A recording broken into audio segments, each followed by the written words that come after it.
Hi, everyone. A warm good evening from Nairobi, Kenya. We are still just about 2 minutes to the top of the hour to welcome all our fans across the globe to our Keep It Real show. Today with a unique individual in her attire, in her rights, in her everything. So I want to give you some few minutes to log in when to be exactly 8 o'clock so that we can begin. Please, if you have already logged in, I want you to begin to share. Thank you, Mary. Kisongochi is already logged in, and Sally is already logged in. Jumoke Saibe. Jumoke, you are telling me good morning, ma. Hey, Deaconess Jumoke, good morning in Kenya. Please tell me good evening. Good evening. Sister Jumoke, Deaconess Jumoke, it is evening. Maybe because you didn't see me today in church, so you still thought it is morning. It is evening, but I received your greeting, Deaconess Jumoke. God bless you. Happiness. Thank you for tuning in. Rosie Washia, Priska, Phyllis, Keya, Ann, Kawa, Rebecca, Owoko, Lily, Anim. Where are you, Ingrid? Bosibori, Rose is saying, wow. And Ansali is saying, congratulations to you, Captain Mary. They can see you already. When it is time, I want you to wave your hands to them at the right time. Niva, God bless you. Now, Deaconess Jumoke, thank you for telling me good evening. God bless you, my sweet, sweet sister. Now, Petro, blessed man, Roslino Cage. Roslino Cage is saying this is the greatest testimony talk show in the plant. We welcome Captain Mary to the hot seat. Women supporting women. Hey! I love that. Professor Rosley. I love that. Women supporting women. Yes. We have to support women. Unfortunately, sometimes women are mean to each other, and we want to change that narrative. They are the ones that want to find all the fault from a leader that is a woman. And they think that they will do better. Let us cheer a woman that is sitting on a very hot seat. Let's have a very good spirit when it comes to cheering people. Magdalene Mbele, Josie Pesh, Lydia Chemweno, Sophie Ufe, Nina Kambua, Laura Liako. I am welcoming all our fans, waiting for it to be exactly 8 o'clock p.m. Then we will hit the road. Pastor Chris Saibe, God bless you, man of God. Lily Ochieng, Sheila, Doro, Laura, Liako, all of you, I'm welcoming you, wonderful and precious fans. We love you. We love you. Hey, Yvonne, is it because it's Captain Mary that you logged in? For all the you have Yvonne Carter, my daughter from North Carolina in US. Is it North Carolina or South Carolina? You are going to tell me why you've not been logging into my show, but now you are logging in because she's a captain or what? You need to answer that question. Ifoni, make sure you answer me that question all the way from the United States of America. Dr. Ann Wangobe, the leader of Kingdom Gems. God bless you. Centrine Nafula, these are my fans. Sally Gate, Odongo, Christine Nekone, Sue Kimani, Lydia Chemweno, Esther Wangi. I thank God for all of you. You know, when I see sports people, when they go to, maybe soccer or tennis or whatever, come and see their fans. And their fans pay. By the way, they pay to come there. This one, you are not paying. You are just told, sign in, log in. That one, they pay to come and cheer people, just to clap for people. The earlier we cultivate that mentality, the earlier we acquire that kind of a spirit, the better. Pastor Chris Saibe is saying, welcome our own captain, Sister Mary, to the awesome program. We welcome you, Captain. It's so awesome when we see people doing so good. Alga Vivian Beru, God bless you. All of you, God bless you. Now it is 8 o'clock. we need to hit the road. Now, Captain Mary, yes. Mukulukai, Yes. I want to welcome my own daughter. You know, it gives me joy when I host my children. How do you feel that I'm hosting you on a show? I'm humbled. I'm very humbled. I'm so excited. You know, they said in my place where I'm coming from, the parents of great people are great parents. That's our, in fact, where I'm coming from, the wealth of a parent is in their children. The wealth of a parent, the honor of a parent, the dignity of a parent, because they were parents that did not have opportunity and privilege to, you know, own so many things, but they struggle to take their children to school. And so when their children come out and their children are professionals, they honor, come and see the community. The community gives them honor. When you want to talk to them, they will say, don't talk to them. Do you know their children? Do you know their children? Children can deal with you. They are powerful children. And especially if you have good children that are helpful to the society, come and see respect. Come and see regard. So I am part of those parents now because I have children that we call timbers and calibers in the society. I have you people assorted. I have you in categories. I have you in portfolios. And so I'm so grateful and I'm so happy and excited and delighted. And I'm a proud spiritual mother, very proud spiritual mother, that I am hosting my own married daughter tonight. So wherever you are, please share, all of you, share. Make sure you share. Mrs. Langat, I need to appreciate you because though you are in the village, you always join in everything we do. And you are saying, Karibu Sana, Captain Mary, you are a great lady. That is Pastor Mrs. Langat speaking all the way. Welcome you, woman of God, to this show. So I want to thank every one of you for joining us. And I want you people to share. Please share, quickly share. I want to hit the road. Share. All right. Captain Mary, can you first tell the people, how did you meet me? How did this relationship begin? Because it now became so close that we could actually travel together. You could actually take me to escort me to meeting in Australia. How did this relationship start? My relationship with you started over the radio, Hope FM. I had you one time speaking, and I really desired to be able to meet with you and attend your meetings. I started attending Queen Esther's Generation in 2007, towards the end. And every time I was off during the meeting, I'd always try and be part of it. Then fast forward to, I think it was 2011. I was told that you're going to be on my flight, and I was so excited. And the lady who was telling me that didn't even think that I attend your meetings. So I asked her, why would I not attend Pastor Esther's meetings? And she just laughed. And that was the beginning of our close relationship. I was able to fly you to Lagos, and we had such a good time talking on inside the cockpit. And I remember I was so shocked. I said, you're the same person in the pulpit and out here. And you kept on laughing and said, how do you expect me to behave? What do you expect of me?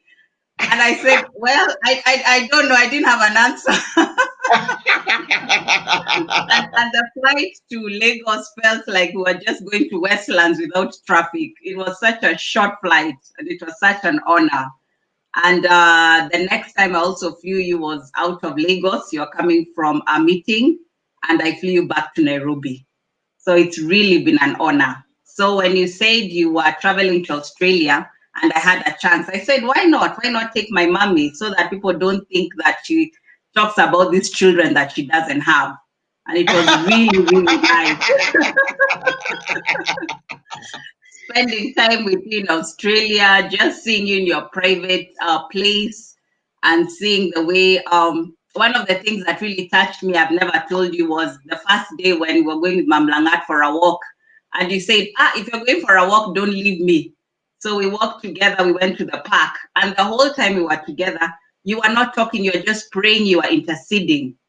And when we were walking back and we got to a place before we crossed the road, You asked, once we pass this place, are we going back to the hotel? And I said, yes. So we said, let's join hands and pray.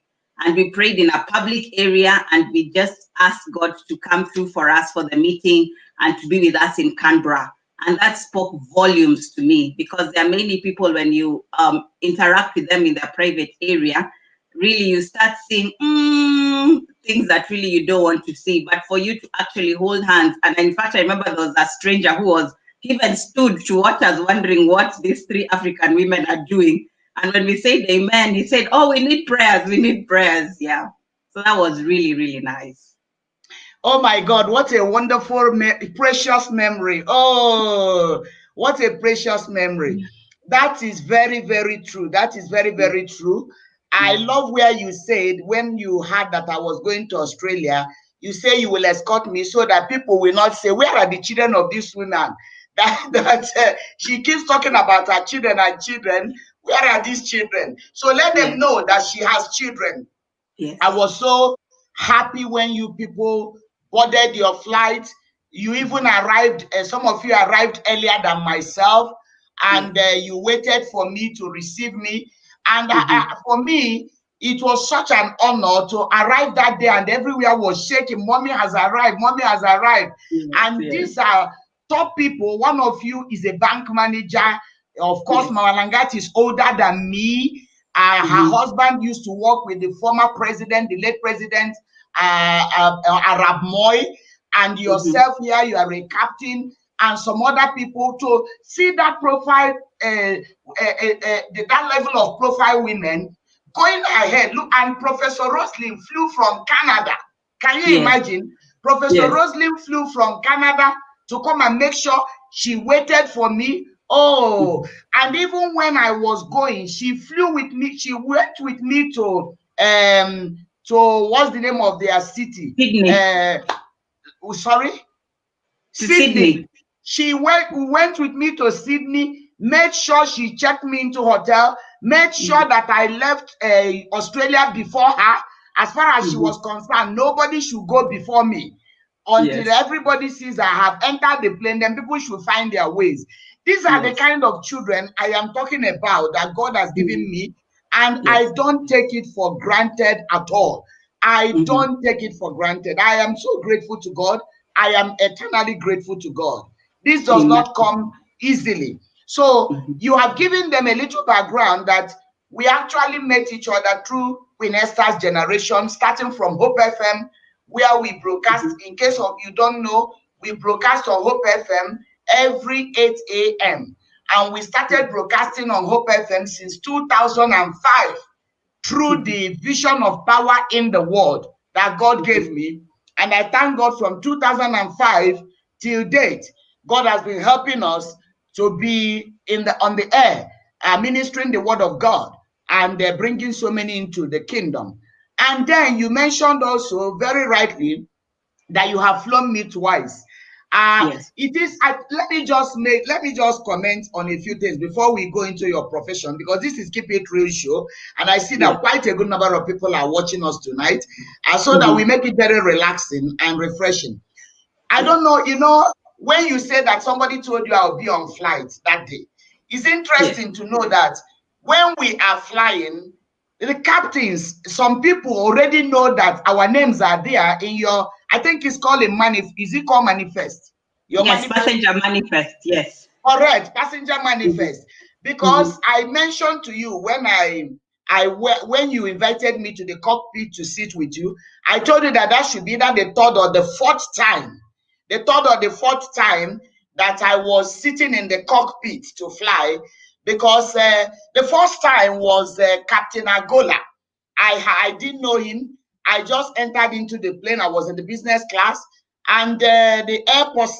Oh my God, your network must have to work today. Oh, sorry. So the flight purser came to me and said, the captain wants to meet you, Pastor Esther. The captain said that they saw your name on the manifest and they are so excited. If you wouldn't mind, he wants to have one-on-one on chat with you. Can you come over to the cockpit? Oh my God. I said, cockpit is such a tight, secured place. It's not a place anybody is allowed. So for the captain to invite me there, it shows me the level of trust they had, that there will be safety. So I went in and I flew with Captain Agola all the way. We chatted. I think he must have retired now. Maybe he's still there. I don't know. Then after that, the next fellow was Captain Irene. Irene, as soon as we settled again in the plane, I was told that the captain said she wants to see me. She wants to talk to me. So she came and spoke to me and said, Mom, what a privilege. Can we enter the cockpit with you? We want to talk with you. So I went again, I talked with her. I sat in the cockpit.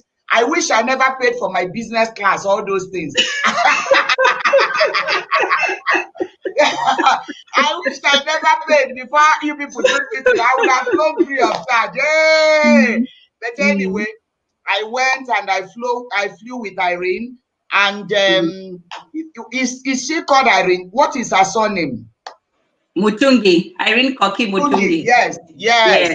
So can I say something about her before we continue, Mom? Yeah, go ahead. This is a relaxation meeting. I'm not on the podium. Go ahead. Captain Koki, she's the one who opened the door for us as ladies in Kenya Airways. She was the only female pilot for 7 years before the rest of us joined. So it's just something that I wanted to put out there. And you know that today she's a celebrity all over the world. I saw her the other time on CNN. I saw her, is this CNN or BBC? They were interviewing her because I think now she also flies, do you call it Dreamliner? Yes, she does. She flies the Dreamliner. Yeah, she flies the Dreamliner. So after her, I flew again, and it was a young man, a young captain. He said, I know Pastor Esther, please tell him to come over. And I came over and I flew with him. Then it was you. Now that again was the 4th time. So I learned a lot, which we will go into as the interview goes on. But in a nutshell, you also mentioned that when you met me, you got a shock that I was the same fellow on the podium and the same fellow down the podium. I think that is the life we preach. My husband and I, our private life and our public life must match. And that is what you call authenticity. Authenticity of character. Who I am at home is who I am at the podium. There cannot be two different entities. And when we went to Australia, of course, we took a walk, but I felt we needed to pray. Taking a walk was not just to take a walk. I still do it today. I go to take a walk in a field around our house. But when you see me there, the mouth is always talking, because I just feel that every now and then I have to be in communication with God. And if I have few minutes, just 5 minutes, to even take a walk and stretch my leg, I want to hear what the Holy Spirit is saying. And in moments like that, I have had him so clearly. I get things for meeting. I get solution for problems. I get advice that cannot come from human beings. So I think it became a lifestyle. So when we were in Australia, for me, we have to pray, whether we were taking a walk or not. And I didn't give a damn whether we were in the public. We needed to enthrone Jesus Christ. And I didn't know it was speaking to you. I thank God for that little interaction that has left a mark in your life. So can you tell us, Captain Mary, you are currently the manager flight operations at Kenya Civil Aviation Authority. And this is a big job. This is a very top job in this country. It is a serious job. Can you just tell us a little bit what this new title, you were just given this job a couple of months ago. I remember praying all through with you. I want you to tell us what this thing, this docket, what does it stand for before we rewind and go back a bit. Okay, so allow me to give a background. International Civil Aviation Authority, which we call ICAO, is the UN part of aviation. So what they do, they come up with standards for all the countries to follow. So they have an agreement with many countries, and Kenya being one of them. So Kenya has to come up with a Civil Aviation Act, but because the government cannot do that mandate on its own, then they created Kenya Civil Aviation Authority. So anything to do with aviation has to pass through our organization. So with the KCAA, we do a lot of things. We have many departments, from pilots, our licenses. If you want a license, you have to come through us. For an engineer, also for a cabin crew. For your aircraft, it has to be maintained to be airworthy. We also have a department that takes care of that. All our navigation equipment. I remember you asked me, how is it that we know where to fly from country to country? And I told you I'm that going we to have, ask you those yes, questions yes. later. Yeah. So we Kenya Civil Aviation Authority takes care of all that equipment in Kenya to ensure that it's serviceable and to ensure that people are able to fly into the Kenyan airspace in a safe manner. Also, our air traffic controllers are part of this Kenya Civil Aviation Authority. So it's actually a huge umbrella that deals with aviation. So to the department that I work in, which is Flight Operations Department, we deal with air operator certificate. So if somebody, for example, I'll just use you, you want to come and start an airline, or maybe you want to bring in an aircraft, you come and see us in our office. Then we will take you through the process to be able to acquire something we call an air operator certificate. It's normally a 5-phase process which you go through. You'll tell us the aircraft that you want to fly. That particular aircraft, we have to inspect it. We have to ensure that it's in an airworthy manner, that it's safe in the skies. So once we do all that, then you're able to get an air operator certificate. Another thing we also do is every year we have to make sure that we check the people who have the certificate to ensure that they are still following the regulations. If somebody needs help, they'll walk into our office. If they need to be able to get like check pilots, they come to us and we go back and look at if the check pilots they fit the caliber that we are looking for. So basically we want safe skies in Kenya. Now you see, Captain Mary, as you are talking now, you wait, it will not be long. I'll come for that certificate for my flight, for my plane. Amen.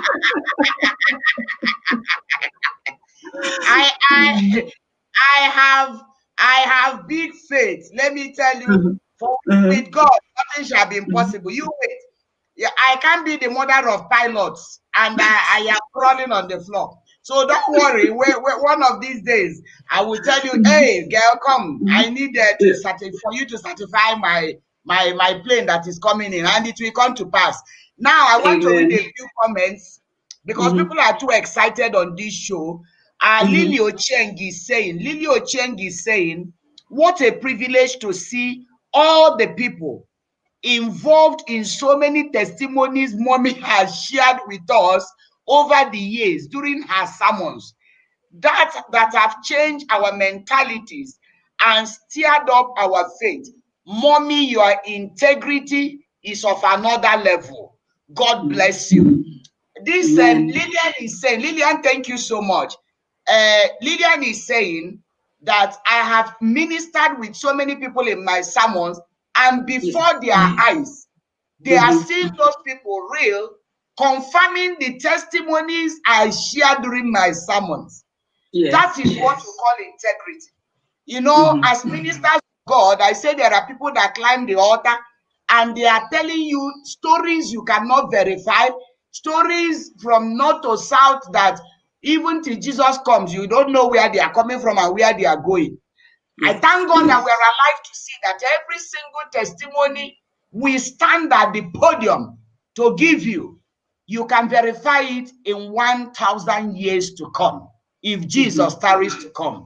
And I thank God for this Keep It Real show because he's bringing together those people while we are still alive. And somebody is saying it is authenticity of character. Lydia is saying this is authenticity of character. Yes, it is. It is. I want to appreciate my senior sister, my immediate senior sister. When people are tuning in from so far away, we need to appreciate them. I saw where she wrote something here. She said, hi, again, my sister. Thank God for another day to hear an inspiring and thought-provoking show to furnish your audience with knowledge that is very beneficial in our own time in area of aviation. God bless you and your guest for making our day again today. Shalom, great woman of faith and soldier of the cross indeed. That's my immediate elder sister texting from California, USA. Sister, God bless you so much. Yes, God bless you so much. I love you and appreciate your commitment to our vision. You know, sometimes the people in your family look down on you when you are a pastor. Not in my family. In my family, they honor the priesthood. They love you, they appreciate you, they consult you. I am the last girl in a family of 6 and the second to the last. But in every matter, there must be consultation because they honor God in our lives.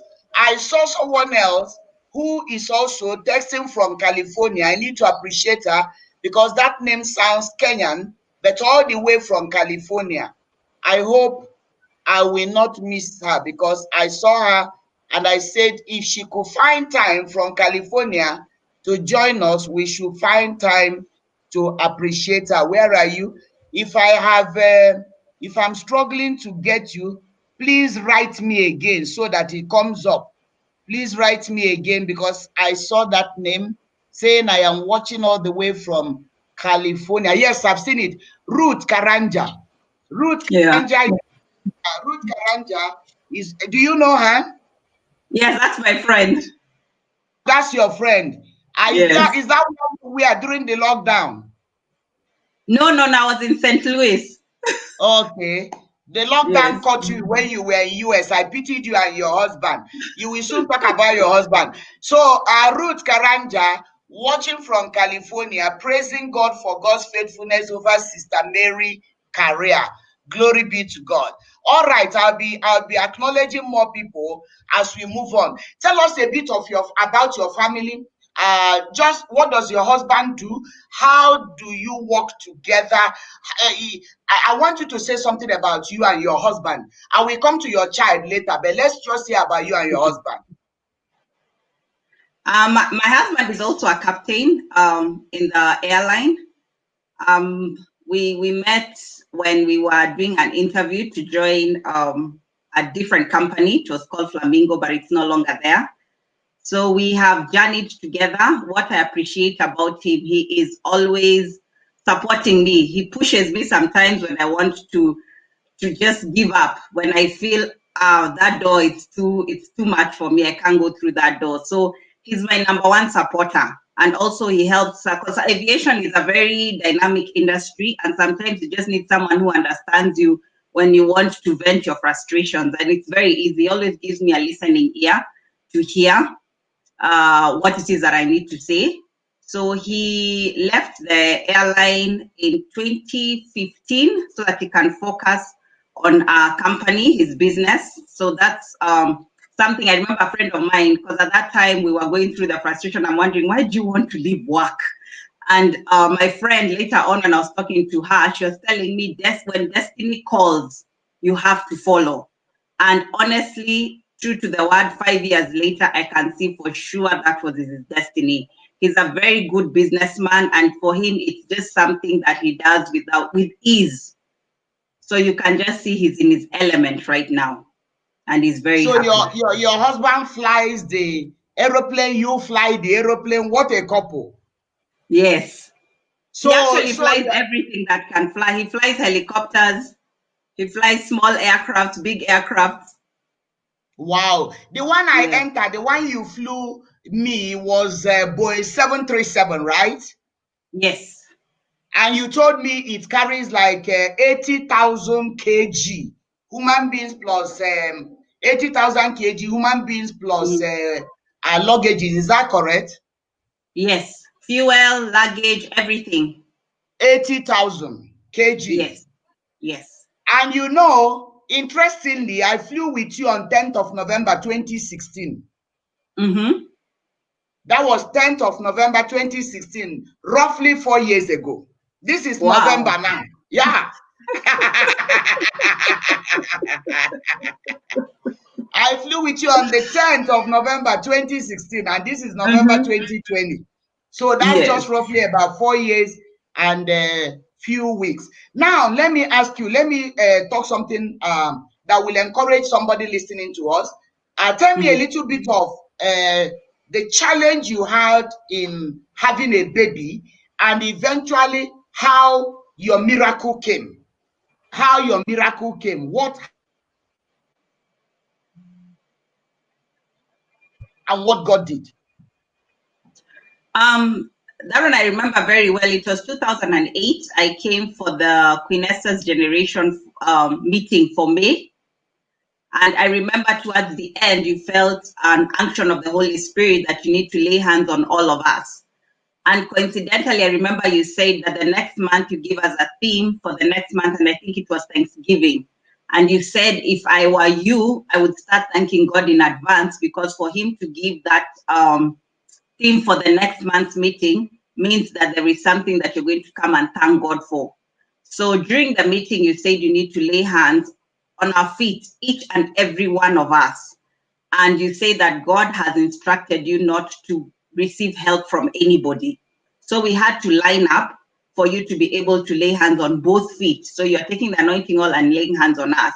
And it was so strenuous on you physically that I remember there was one who was fanning you because you were sweating. They're trying to wipe your sweat. Another one is trying to hold to give you the oil so that you can lay hands on people. So you had to sit for you to be able to get to our feet.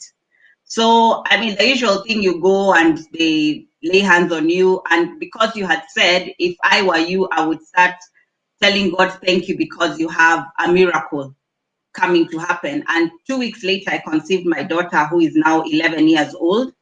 And for sure, when we came in June, that was my Thanksgiving that I was expecting. I will come back to that testimony to encourage somebody that is watching us. I want to acknowledge somebody that is watching all the way from Geneva. And Nyaramba Anyango. This is a Kenyan that lives in Geneva. She's saying, excellent, watching from Geneva. Ramba, we welcome you. We are so grateful that you could tune in. I believe that this show is also connecting Kenyans in diaspora, you know, from all over the world. Yeah, they are watching and they are saying they are so excited at what is happening. And I'm sure one of these days we also want to know what's going on with Kenyans and other people all over the world. If people are watching us from Geneva, Bishop Lanya Owusu also is watching. Owusu is watching. Wow. This is Trish Sewe. Trish Sewe say, I'm listening from Vermont, US, and will soon share my own testimony. May God bless you. Amen. From Vermont, US. Glory be to God. Glory be to God. We are too excited for what God is doing through this show all over the globe. All right. Ladies and gentlemen, I'm sure you heard the testimony of how Captain conceived after waiting on the Lord for some years to have a baby. I'm going to come back to something that somebody shared with me on the flight and ask her whether it is true. But I want to say that faith works. Faith works. And sometimes God will organize a meeting for the sake of one individual. I remember that Queen Esther's generation, God told me to lay hands on the feet, to wash the feet, to anoint the feet of everyone that entered into that meeting. And instructed me, nobody should help you. This is not the one you distribute to ministers and say, ministers, take this. I know you will do it alone. And the Lord told me, you will not use a glove. You have to use your bare hand. And you are going to anoint everybody. The first thing I ask myself is to use the hand I use for swallowing fufu. My Jehovah, what kind of job do I call it business? Is this kingdom business? I said, God, even doctors use gloves. They put gloves. And now, God, they are telling me, use your bare hand and put oil on their feet. I say, yeah, God, even those that are coming from mud, yes. Lay hands on the muddy legs and anoint them, speak into their. That day, like she said, I was the one you said virtue left her. Yes. Somebody stationally was fanning me because the sweat was dropping like thick blood, just coming from the body.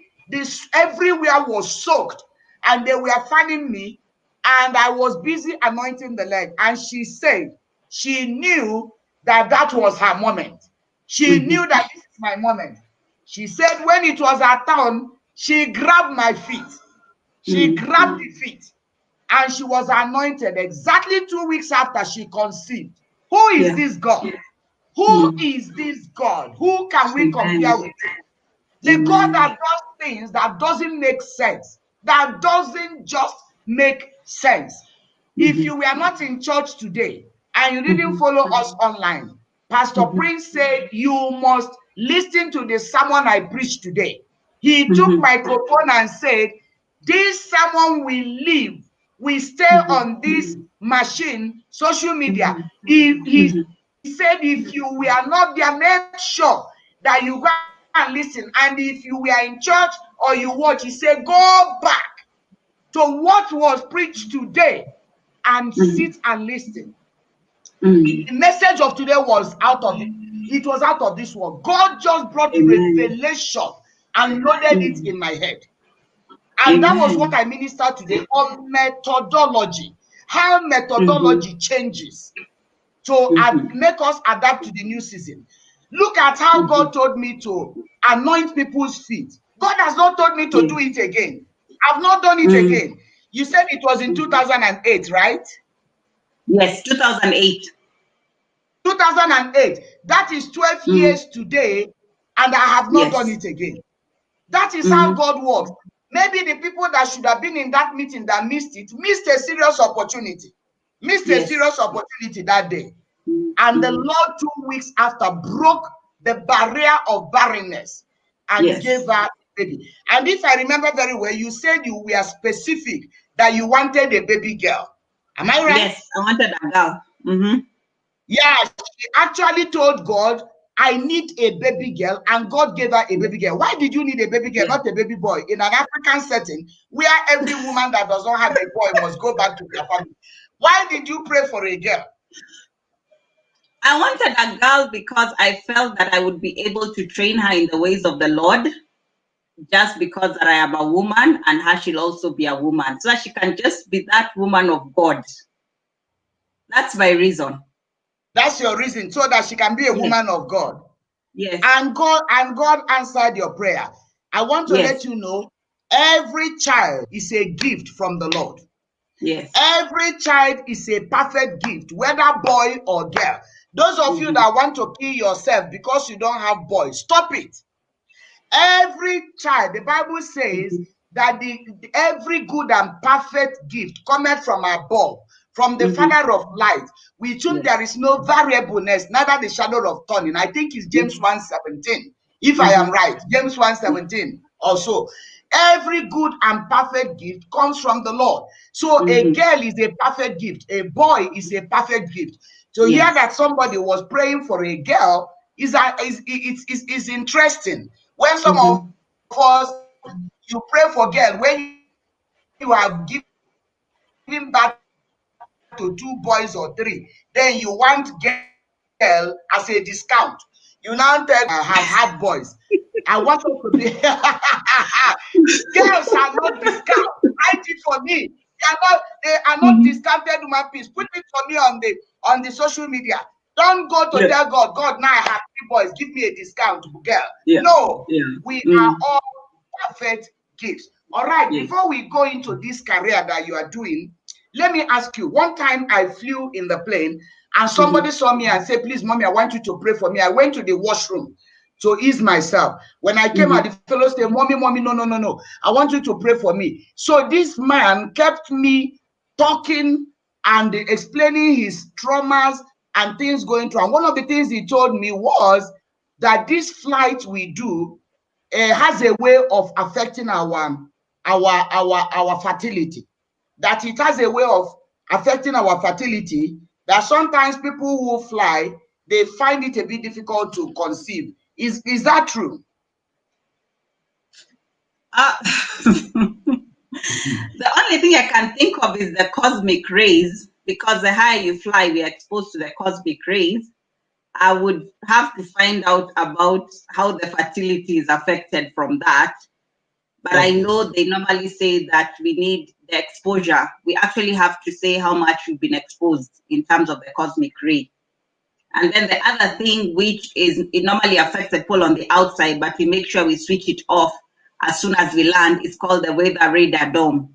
I don't know if you remember when I was showing you how we see weather when we are flying, especially at night during the day, because it shows us the different colors so that we can know which one is just rain, which one is thunderstorms, which one we should avoid.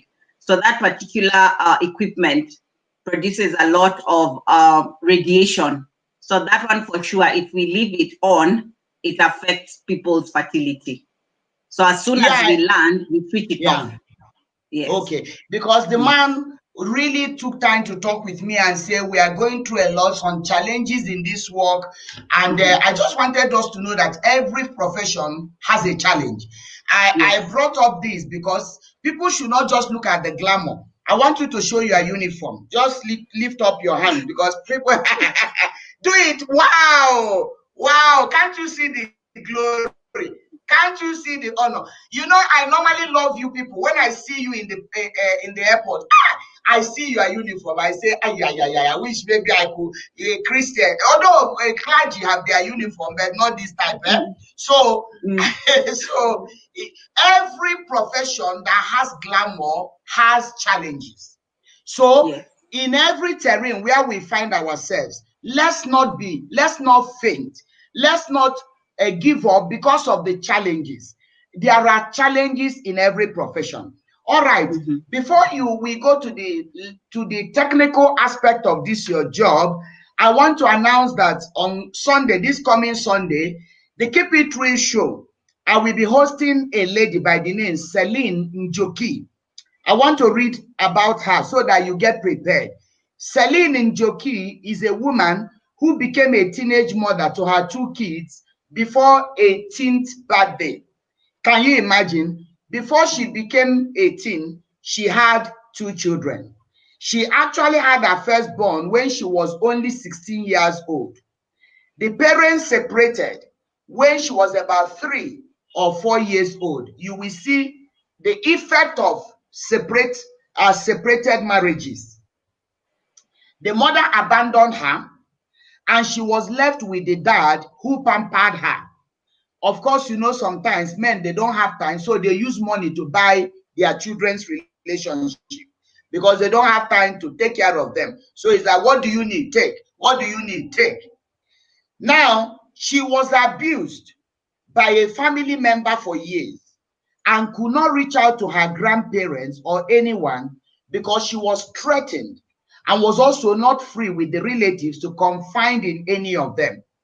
Just when life was beginning to take a positive turn, she was jailed. She was jailed for 1 year and 8 months for a crime she didn't commit. For being a victim of circumstance. She will talk about it. Celine has been gang raped several times. She has lived on the street, but today her life is different. She goes to high schools to caution kids against having sex at an early age because she has a passion for teenagers.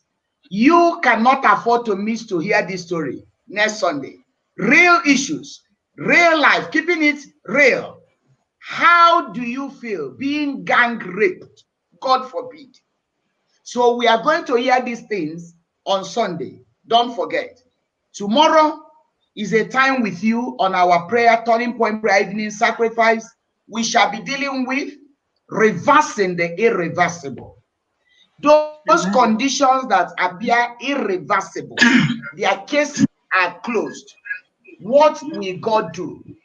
And I can tell you, if God could break barrenness in Captain Mary in 2 weeks after prayers, that same God is alive and well, and he can reverse any irreversible. So join us tomorrow. Don't miss the evening sacrifice tomorrow. On Friday is our mini vigil. I always get excited. I don't know why I'm too excited with this online vigil more than ever before. From 8 to 9:30, 1.5 hours, we shall be dealing with my change must come. My change must come. No negotiation, no bargain. So make sure you keep these prayers working and moving in your life. All right, I will still give you a refresher by the time we close. Back to you, Captain. When I flew with you, I got a shock of my life. And I thank God that somebody has already asked that, mommy, when you were talking with her, were you not distracting her? Somebody is asking here, when you people were in that cockpit and two of you were chatting, mommy, were you not distracting her? She would have lost control. Wait. So you, Captain Mary, when we were in the cockpit and we were chatting, I got a shock that you were not doing anything. You guys, there was nothing like turning steering, turning this. We were just here. You have already said everything, and we were just cruising and chatting. And once in a while, I will hear people talking to you and you talking to them. Can you just answer a few questions on how you people lift up an aeroplane like the one you fly, 80,000 kg, suspended in the air, and the passengers are busy sleeping, some are drinking, some are doing whatever? What are you saying, my husband? 180? No, she said 80,000. That Pastor Prince is saying it's 180. You said it's 80. No. I believe you. I don't believe Pastor Prince prophecy now. Because you are the captain, he is the pastor. So 80,000 kg is what is the correct one. 80,000 kg. So now, when you people are in the air, people are sleeping, snoring, falling this way. Some are eating, some are drinking, some are watching movie. Tell me what normally happens in that place. Because somebody is saying I was distracting you. You would have lost control of the steering that day. So what do you say to us? Give us a little bit of how it is to fly. No, we can tell the viewer you are not distracting me. What we normally have, we have a time when the cockpit is sterile. Sterile meaning that you don't talk to anyone until they talk to you. Because I remember the time when you were coming in from Lagos, I actually told you from this time, I can't talk to you because that's when we need the highest level of concentration. And that's normally during takeoff and during landing. So it can be takeoff till 10,000 feet and coming in to land from 10,000 feet to the time we touch down. Normally what happens, we program the aircraft on while we're on the ground. It's just a computer. We will key in the routing, the fuel, then it will print for us the speeds for the aircraft, because each flight is different. So depending on how heavy the aircraft is. A minute, Captain Mary, so that I return this phone to Daddy. He gave it to me to alert me that there is somebody by the name Lucy Osoro. Lucy Osoro says, I am a queen and I am a star watching from California. I am a product of Queen Esther's generation, now making international impact in corporate America. Are you hearing? Wow. Glory to God Most High. What an encouraging testimony from Captain Mary Mukuku Kai. This is a product of QEG, now making waves in international, in the corporate world in America. Glory be to God. Lucy Osoro, we will get to you because we need to know what you are doing in the US, in the corporate world, and see how to host you to encourage and inspire other stars who are still here. Go ahead, Mary. Wow. So yes, so we normally program the aircraft to be able to give us the speeds that we need from takeoff to the cruising level. So the last time I explained, depending on where we are going, we'll have a cruising level, but then we'll computerize, we'll put it on the panel. I don't know if you remember the panel that I was showing you. I remember. Figures. I'm going to ask you, everything is so fresh in my memory. I've sat there for 4 times, so I remember very well. Yes. So it has the heading, it has the altitude, it has the speed. So once we get to a certain height, then we'll put the autopilot on. But then when we get to the cruising level, that's where you joined us when we were at cruising level, then it's easy to talk because on that day, I was the one who was the pilot flying, and the first officer who was with me was the one who was monitoring. So he has to monitor everything that I do, monitor the instruments, and also talk to the different air traffic controllers, depending on the country we are going to, in case they need us to turn to a certain heading.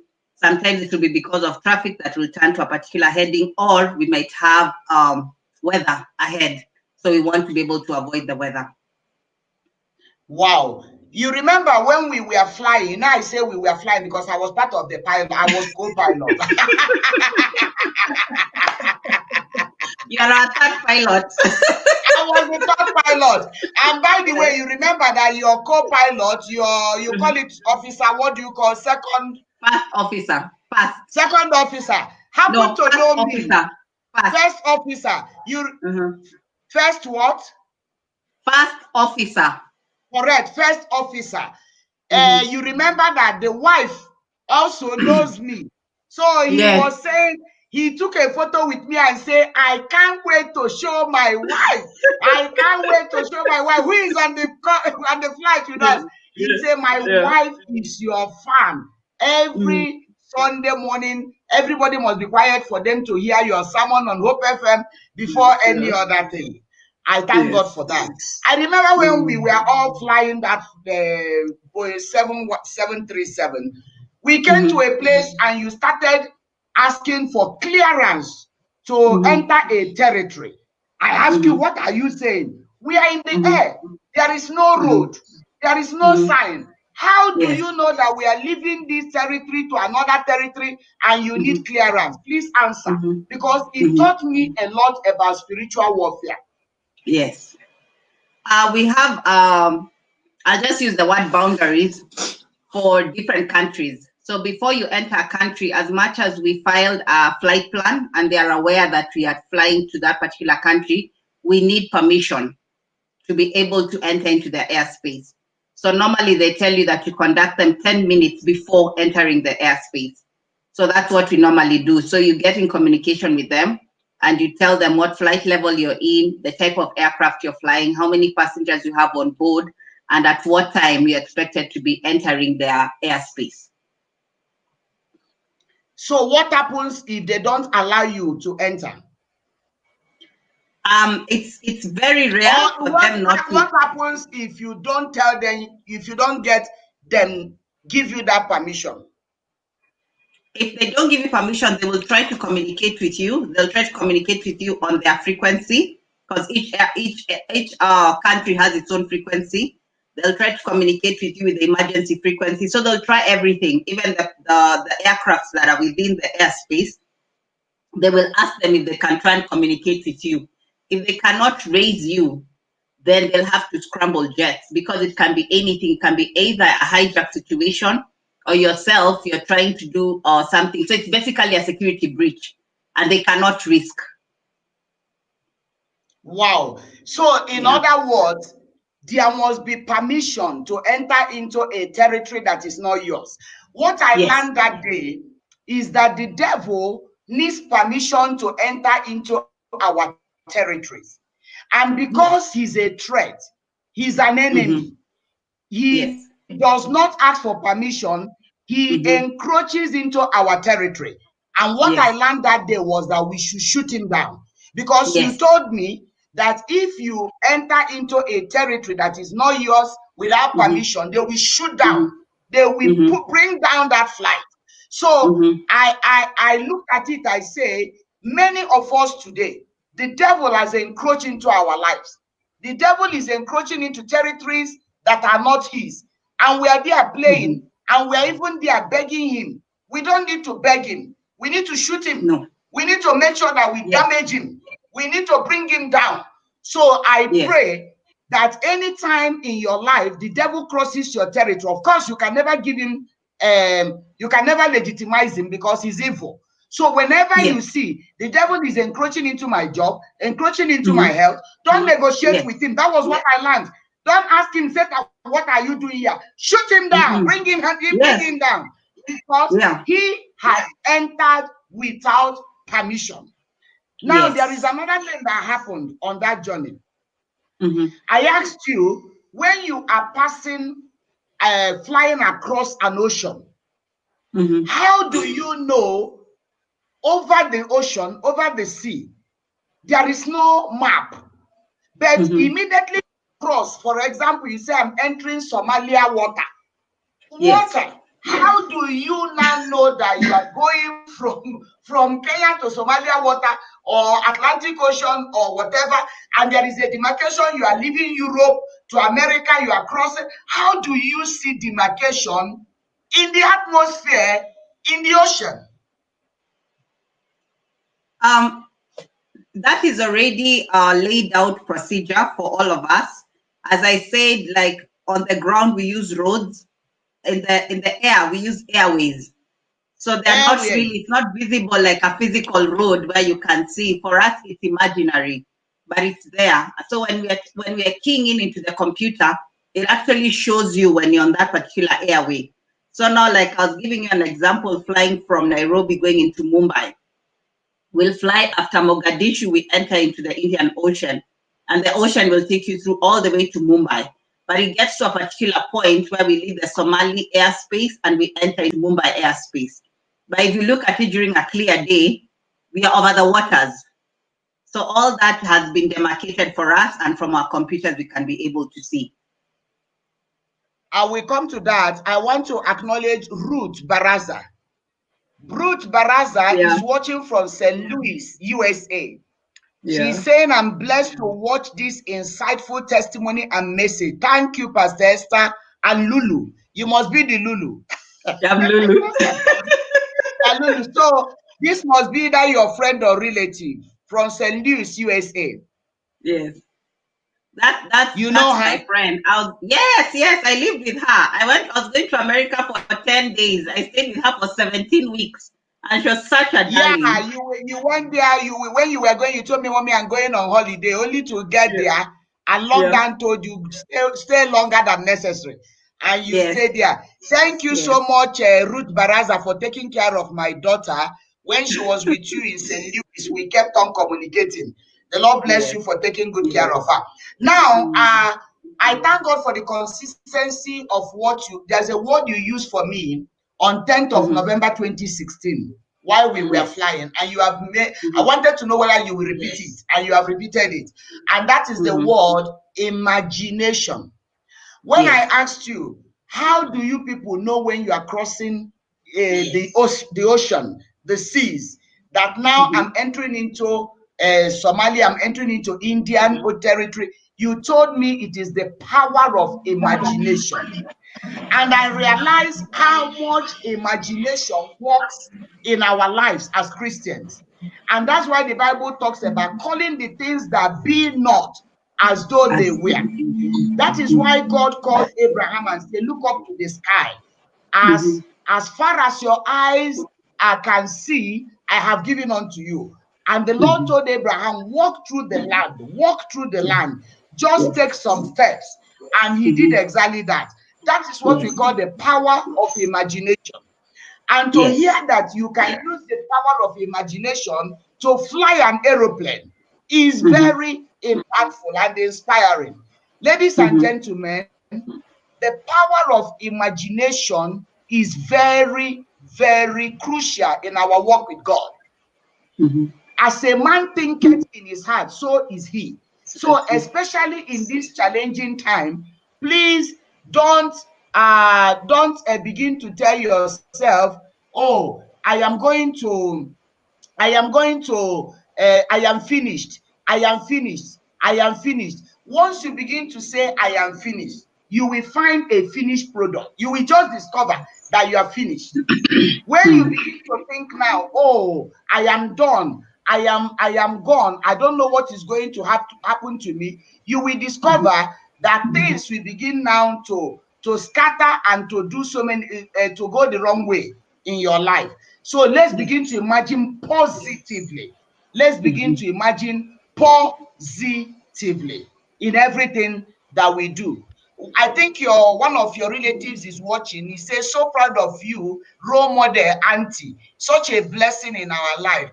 That is Juanita name her. I wish your husband Well, will say something. Where is your husband? Where is Captain Kai? I want to, maybe he's flying, I don't know. unfortunately, he's on the flight. He's Oh, out he's of the on the country. flight. Yes. Out of the country. Okay. Yes. All right. No problem. Rebecca Nganga is saying, great girl, doing us all ladies proud. Captain Mary, how humbling. We have seen what God can do. Thank you, sis. People are just appreciating that you are making, we are making women to feel very proud.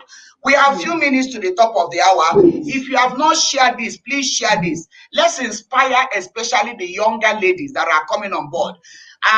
Captain Mary, you know very well that I'm very passionate about girls, about their mentorship, about their empowerment, and because of which we are currently building a world-class institute for them in Kitengela, where people like you will be part of the faculty to come and teach them to dare to know, to dare into the careers, to dare the careers that are not the norms in the society, careers that women are shied away from. When they see you come into class with this your uniform and they speak, they will be inspired to do something. Do you do anything in that direction, inspiring the younger generation, especially girls?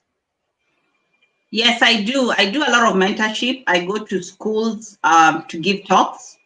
And then also I have a lot of parents who send for me their children, especially their girls, so that I can be able to inspire them to move to the next generation. I believe in mentorship.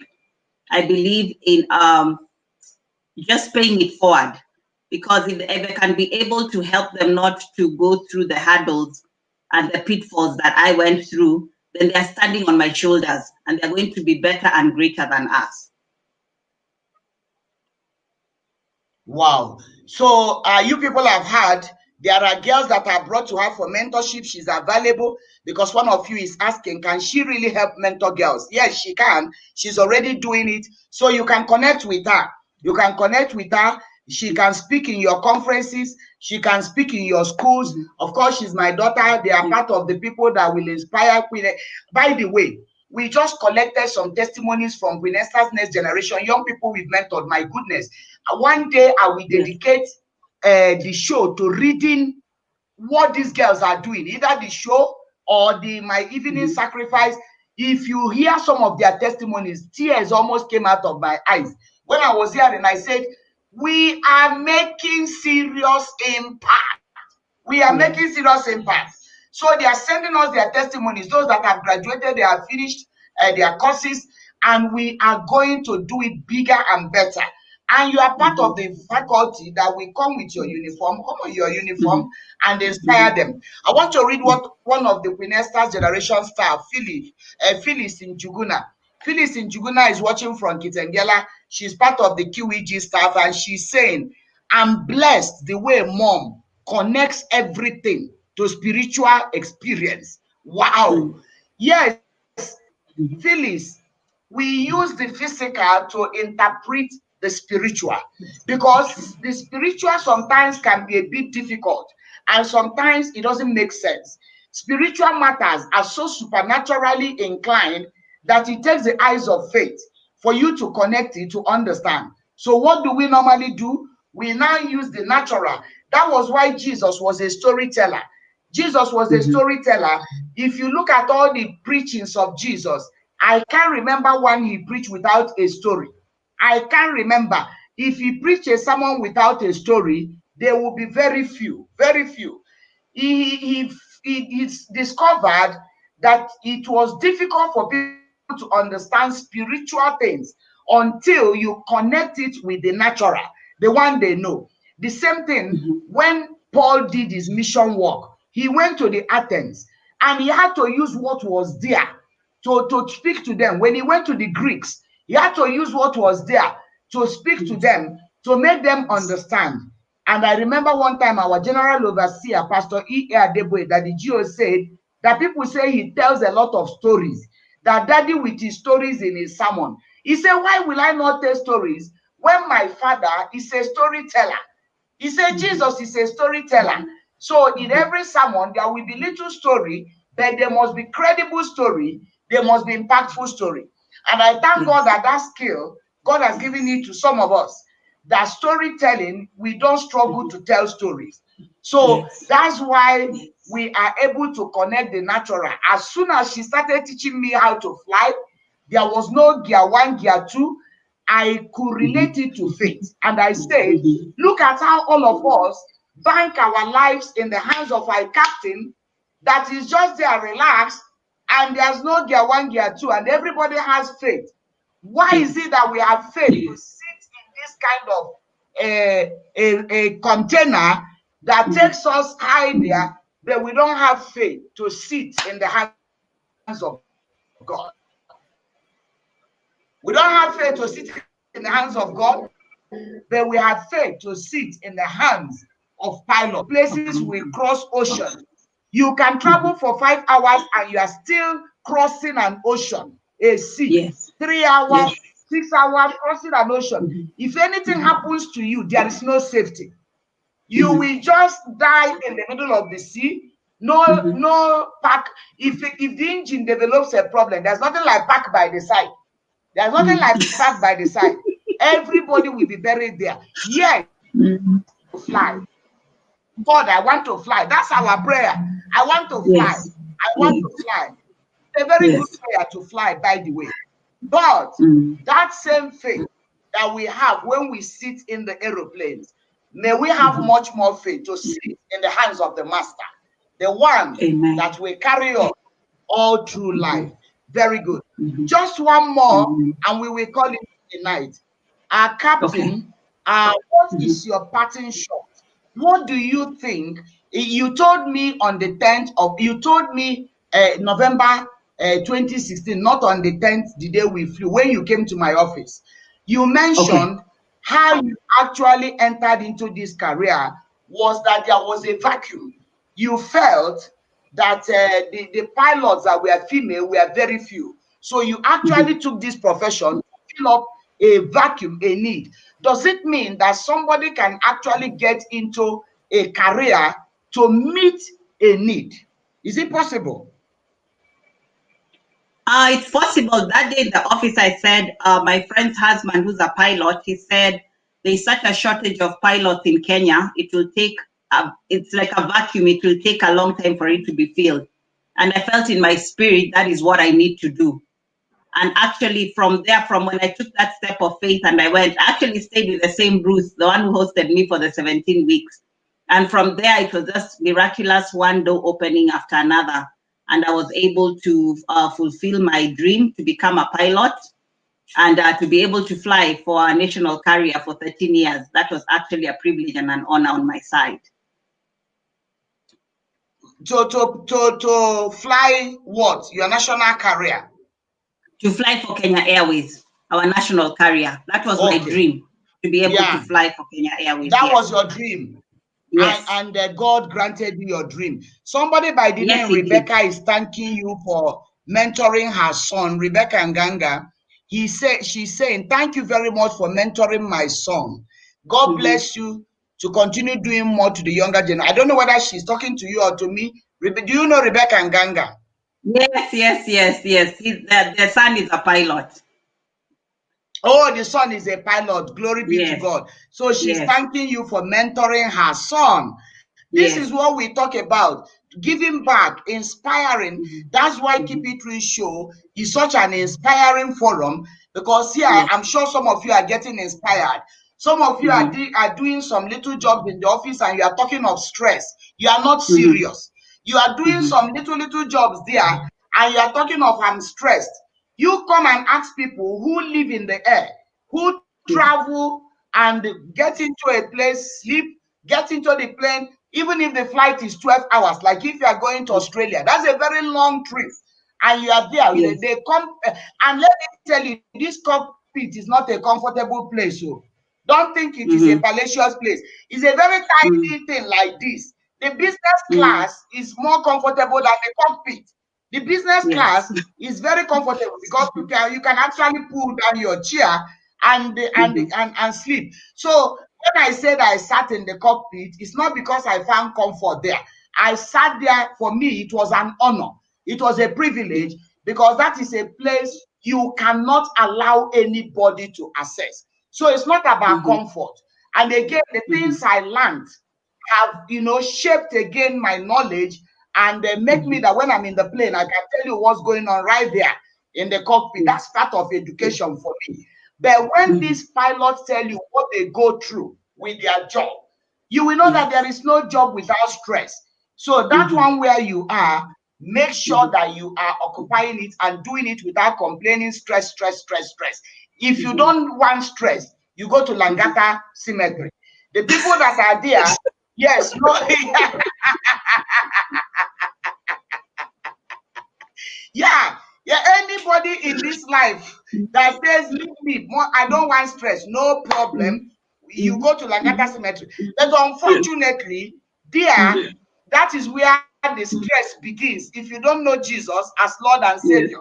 Because if you go there to lie down and you open your eyes on the other side and you are not born again, hey, you will see stress multiply billion times, trillion times. So let us know that stress is part of life, and just ask God grace to manage stress. Some of you quit jobs. You say they are giving me stress here, and you quit. Go and open your own. Even after opening your own, you will still have stress, because your own will even stress you more, because you have to think. You have to think very well to keep the company going.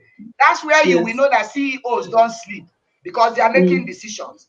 So there is no life without stress. All right. Let me know what Vivian is saying. She will share, maybe she is answering somebody. Vivian is saying she will share with you. If I log out, I will lose on the comments. But text me on this number and I will share the QEG number after the show. I think she's responding to somebody that she doesn't want to log out. The fellow should get in touch with her after this so that she can give her the QEG number. All right. Somebody is saying, thank you, Pastor Esther, for giving Mary this platform to encourage many more young people and women. God bless you. My mom is also called Esther. All right. Greet your mom for me, Rebecca, and tell your mom I love her so much because she answers my name. All right. I think Phyllis has given them the number for QEG. They are asking the number for QEG, and I see that it is already there. Some of you who don't know about QEG, you have had the kind of impact we are making all over the world. People are saying, I'm product. Our next meeting is the first Saturday in December. I have forgotten the date. Is it 3rd or 5th? What is the date? You guys help me, all the QEG people, help me to plaster it there. Plaster it for me. The next QEG is on, is it 3rd or 5th? The first Saturday in December. What is the date? 5th. All right.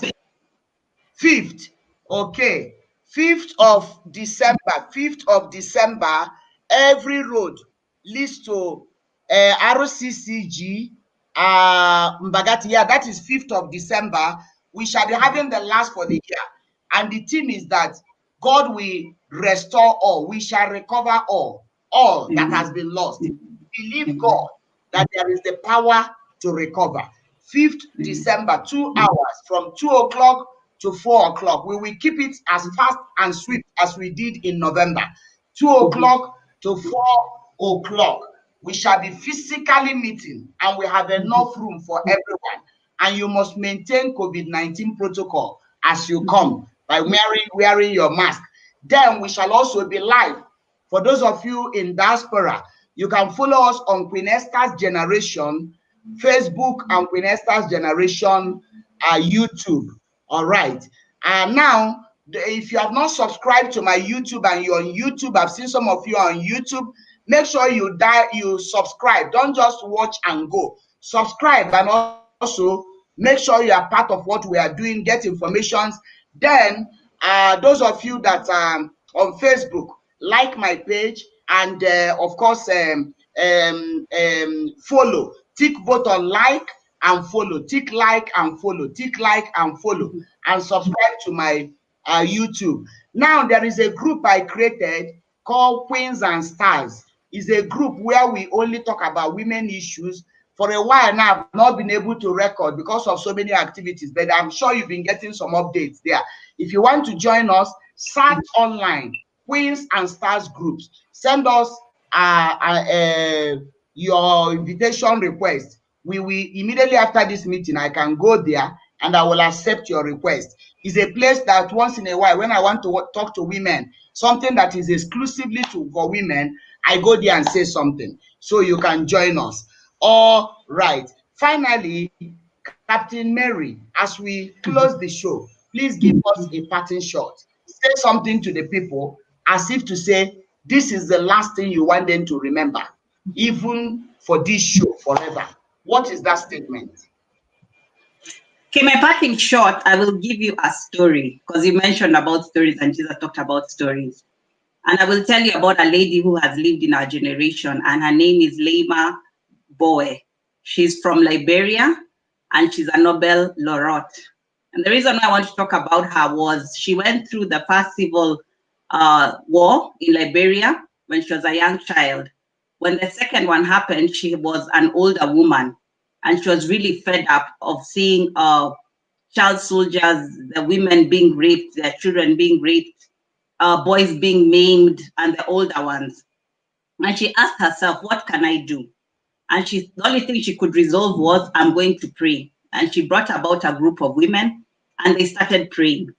When the Christian women prayed, the Muslim women had, and they said, we want to join in.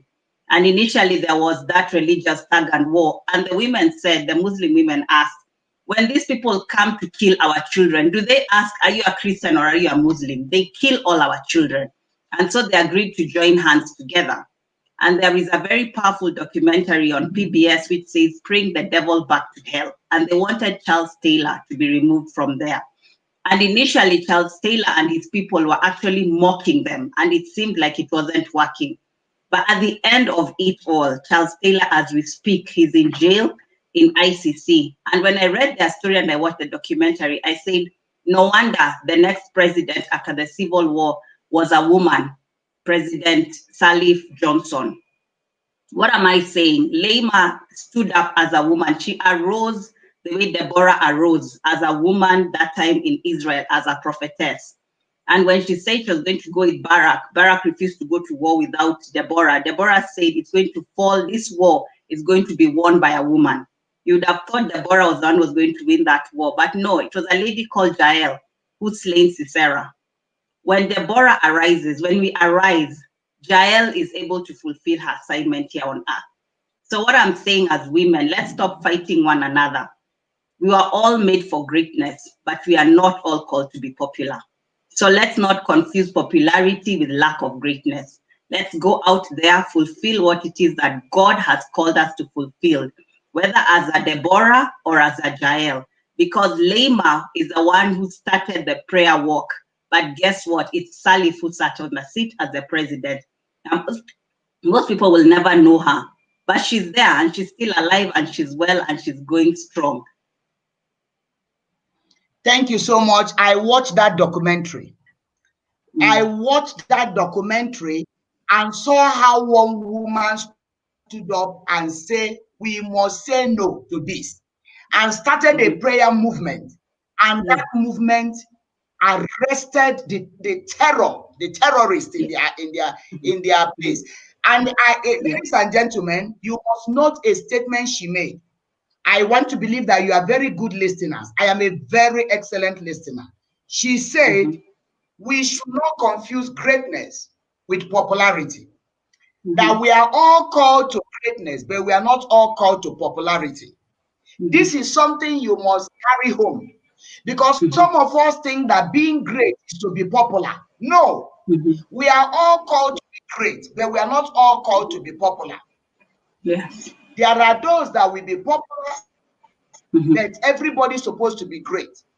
Yes. And I love what she said about Jael and Deborah. Until Deborah arose, Jael could not have fulfilled her purpose. So Deborah's ministry created opportunity for Jael to fulfill her own purpose and became great. In other words, if Deborah never instituted that ministry, Jael may never have been known anywhere in the world, and nobody would have been answering Jael today. Therefore, what does that tell you? You don't need to create your own ministry. There are people that God has called to create, and there are people that should stand on that platform and fulfill their own greatness. Don't get confused when people are popular and you are saying, I want to be popular. Popularity is not greatness. Greatness is what God has called us to be, all of us. God has not called us to be popular. God has called us to be great. But in that your greatness, you can be popular. Jesus was popular, was famous. So no problem.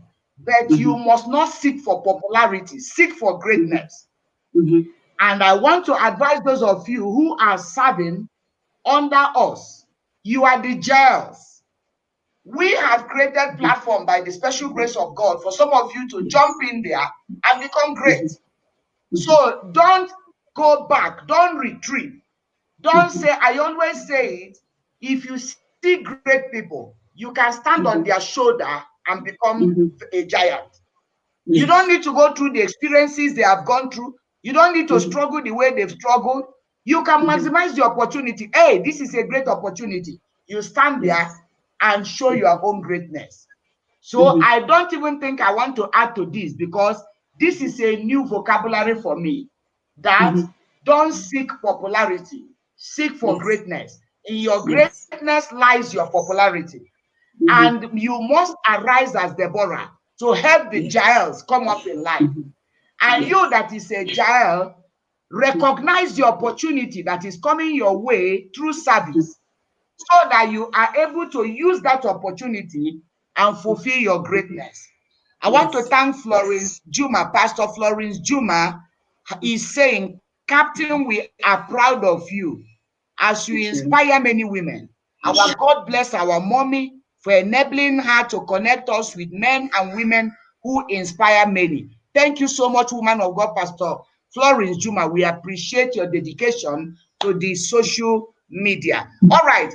I think we have overshot by 19 minutes, but that's the time we have spent.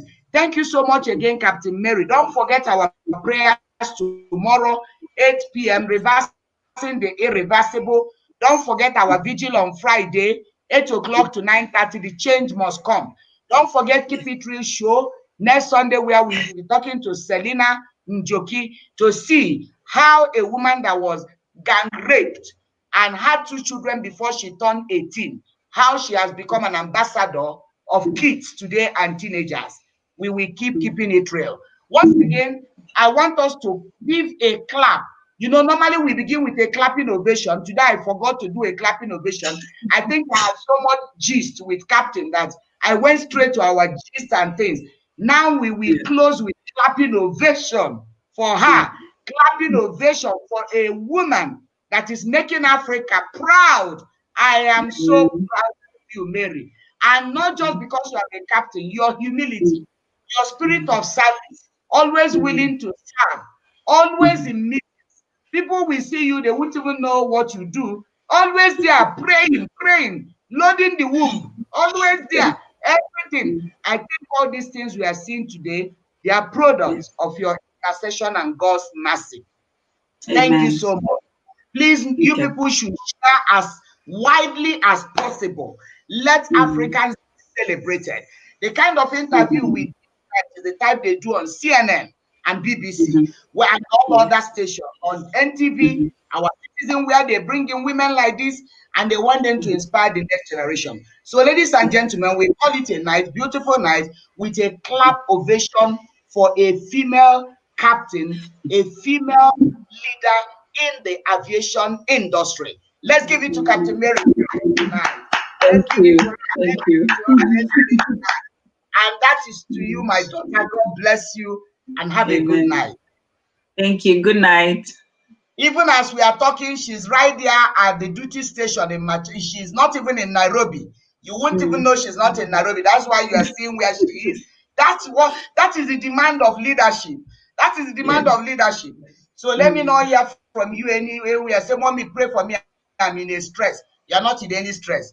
You are building your career. Stay there and build a career so that one day you will also be hosted. God bless you and have a good night to all of you.